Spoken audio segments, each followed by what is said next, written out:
ഓണവിഭവങ്ങളിൽ പ്രധാനപ്പെട്ട ഒന്നായി പായസം ഉണ്ടാക്കുന്ന ഒരു വീഡിയോ ആണ്. പായസം പലതരമുണ്ട്. ഞാനൊന്ന് ചെയ്യാൻ പോകുന്നത് ഗോതമ്പ് പായസം. അപ്പോൾ ഗോതമ്പ് പായസം ചെയ്യാനായിട്ട് നമുക്ക് ശർക്കര ആവശ്യമുണ്ട്, നുറുക്ക് ഗോതമ്പ് വേണം, തേങ്ങ വേണം, നെയ്യ്, അണ്ടിപ്പരിപ്പ്, മുന്തിരി, ഏലക്കായ, ഇത്രയും സാധനങ്ങൾ നമുക്ക് ആവശ്യമായിട്ടുള്ളത്. അപ്പോൾ ശർക്കര ആദ്യം തന്നെ നമ്മൾ ഉരുക്കാൻ വേണ്ടിയിട്ട് എടുത്തു വയ്ക്കുക. ഒരു പാത്രത്തിൽ കുറച്ച് വെള്ളം ഒഴിച്ചിട്ട് മാറ്റി വയ്ക്കുക. ഗോതമ്പ് നന്നായി കഴുകി വൃത്തിയാക്കിയിട്ട് കുക്കറിൽ ഒരു വിസിലടിച്ചാൽ മതി, വേവുന്നതാണ്. ഇനി അഥവാ വെന്തിട്ടില്ലെങ്കിൽ കുറച്ച് സമയം കൂടി ഒന്ന് വേവിച്ചാൽ മതി. വെന്തോന്ന് നോക്കിയിട്ട് വേണം എടുക്കാനായിട്ട്. അപ്പോൾ നമ്മൾ അതും ചെയ്തിട്ടുണ്ട്. പിന്നെ നമുക്ക് ആവശ്യമുള്ളത് തേങ്ങയാണ്.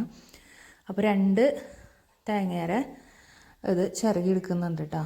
തേങ്ങാപ്പാൽ നല്ലോണം പിഴിഞ്ഞെടുക്കുക. തേങ്ങാപ്പാൽ കൂടുന്തോറും ടേസ്റ്റും കൂടും. നമ്മുടെ വേവിക്കാൻ വെച്ച ഗോതമ്പ് റെഡി ആയിട്ടുണ്ട്. നമുക്ക് നോക്കുമ്പോൾ തന്നെ അറിയാത് നന്നായി വെന്ത് വന്നിട്ടുണ്ട്.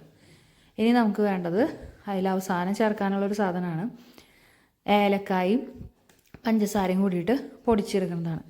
ഏലക്കായും പഞ്ചസാരയും കൂടി ഒന്നിച്ച് പൊടിച്ചെടുത്താലാണ് അത് നന്നായിട്ട് മിക്സായി കിട്ടുള്ളൂ. അതുകൊണ്ടാണ് അങ്ങനെ ചെയ്യുന്നത്. പിന്നെ അവസാനം ചേർക്കുന്നത് തന്നെയാണ് അണ്ടിപ്പരിപ്പ്, മുന്തിരി.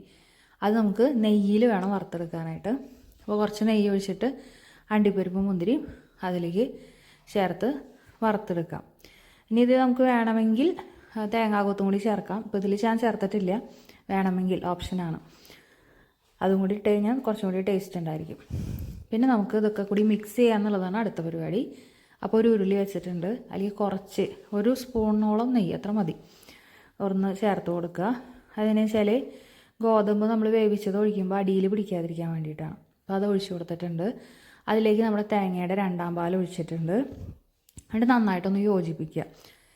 കുറച്ച് സമയം ഒന്ന് ഇളക്കി കൊടുത്ത് നന്നായി യോജിച്ചു എന്ന് കാണുമ്പോൾ അതിലേക്ക് നമ്മൾ നേരത്തെ ശർക്കര പാനിയാക്കാൻ വെച്ച ശർക്കര ഉണ്ടല്ലോ, അതിൻ്റെ നീരൊഴിച്ച് കൊടുക്കുക. അരിച്ചിട്ട് വേണം ഒഴിച്ച് കൊടുക്കാനായിട്ട്. ശർക്കരയിൽ ചിലപ്പോൾ എന്തെങ്കിലും വേസ്റ്റ് പ്രോഡക്റ്റ്സ് ഒക്കെ ഉണ്ടായിരുന്നു വരും.